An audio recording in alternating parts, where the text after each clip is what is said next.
राधे कृष्णा। कार्तिक मास महत्व 29वां अध्याय। राजा पृथु ने कहा, हे नारद जी, आप वेद शास्त्र तथा पुराणों के ज्ञाता हैं, सो कृपा करके ये बताइए कि किस देवता की कितनी कितनी परिक्रमा करनी चाहिए तथा उनका क्या फल है। ये वार्ता सुनकर नारद जी कहने लगे कि देवी की 1, सूर्य की 7, अग्नि की 7, गणेश जी की 3, शिव जी की आदि, पितरों की 3 अथवा 4 तथा विष्णु की 4 परिक्रमा होती है। इस संबंध में ब्रह्मा जी द्वारा कहा गया एक इतिहास सुनो, जो कि बृहस्पति जी तथा इंद्र का संवाद है। वैवस्वत मनवंतर में एक बार सब देवताओं सहित इंद्र ने बृहस्पति जी के पास जाकर उनसे पूछा कि हे गुरुदेव, ब्रह्म काल से पहले ये सृष्टि कैसी थी, इंद्र आदि देवतागण कैसे थे तथा उनका क्या कर्म था। ये सुन बृहस्पति जी कहने लगे, उस समय की बात तो हम भी नहीं जानते, क्योंकि उस काल को बीते अब तक 6 मनवंतर हो चुके हैं, परंतु आपकी ही नगरी में एक सुधर्मा नाम वाला है, वह सब कुछ बता सकता है, अतएव उसके पास चलिए। तब इंद्र आदि सब देवताओं को साथ लेकर बृहस्पति जी सुधर्मा के पास आए। सुधर्मा ने गुरु जी सहित इंद्र आदि देवताओं को यथा विधि पूजन व आदर सत्कार किया। इंद्र सुधर्मा की राज्य लक्ष्मी तथा वैभव देखकर दंग रह गया।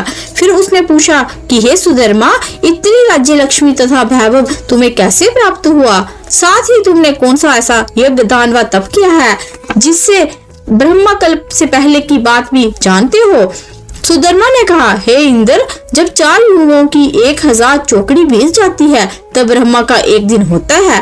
उस दिन में 14 मनु और इंद्र होते हैं। जब हम विष्णु लोक में थे तब वहाँ पर रहते हमारे सामने इतने ब्रह्मा हो चुके हैं कि हम उनकी गणना नहीं कर सकते। उसके बाद जब हम जहाँ स्वर्ग में आए और हमने जो भी अच्छा कर्म करके इतनी लंबी आयु पाई, इसका विवरण सुनो। पहले जन्म में मैं मांस पक्षी गिद्ध था। एक समय कार्तिक शुक्ला नवमी को भी विष्णु के मंदिर पर बैठा हुआ था कि एक शिकारी ने आकर बाण मारा, जिससे घायल होकर मैं विष्णु मंदिर में आ गिरा। उसी समय मांस के लोभी एक कुत्ते ने आकर मुझको पकड़ लिया। उसे देखकर अन्य कुत्ते भी वहां आ गए। वह कुत्ता उनसे डरकर मंदिर के चारों ओर चक्कर लगाने लगा। अन्य कुत्ते भी उसके पीछे पीछे भागते रहे। इस प्रकार सबकी प्रदक्षिणा हो गई। इसी बीच मेरी मृत्यु हो गई। अब प्रदक्षिणा से भगवान अत्यंत प्रसन्न हुए और मुझको अपना परम पद दे दिया। ये बात सुनकर इंद्र अत्यंत प्रसन्न हुआ और उन्होंने भी विधि पूर्वक भगवान का पूजन व प्रदक्षिणा की। नारद जी कहते हैं, हे राजन, कार्तिक शुक्ला नवमी सतयुग की आदि तिथि है। उस दिन भगवान की पूजा, प्रदक्षिणा, व्रत, दान, तप तथा यज्ञ करने से कई गुना फल मिलता है। यदि कार्तिक कृष्णा नवमी को मथुरापुरी में जाकर भगवान का पूजन व प्रदक्षिणा की जाए तो उससे अत्यंत फल की प्राप्ति होती है।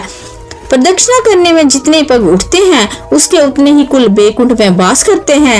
यदि मथुरापुरी बहुत दूर हो तो अन्य किसी धार्मिक स्थान पर भी प्रदक्षिणा करें।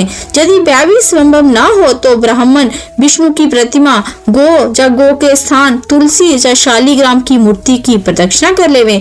समुद्र सहित संपूर्ण पृथ्वी की परिक्रमा करने से जो फल प्राप्त होता है वही तुलसी या शालिग्राम की प्रदक्षिणा करने से प्राप्त हो जाता है। कार्तिक शुक्ल पक्ष की नवमी को गो, ब्राह्मण, देव मंदिर, तुलसी वन, साधु, बैरागी, परमहंस, गृहस्थ, वेद, उपवेद तथा पुराण ये सब ग्राम में ही वास करते हैं। इसलिए ग्राम की प्रदक्षिणा करनी हो तो प्रातः काल उठकर शौच, स्नान आदि नित्य कर्म से निर्वृत्त होकर कमंडल हाथ में ले ओम नमो भगवते वासुदेवाय मंत्र का जाप करता हुआ सूर्य उदय होने से पहले ही आरंभ करें। ब्राह्मण, देवस्थान, तुलसी तथा शालिग्राम की मूर्ति की परिक्रमा सूर्योदय के बाद भी कर सकते हैं। बोलो नारायण भगवान की जय, तुलसी मैया की जय, राधा कृष्ण भगवान की जय, कार्तिक मास की जय।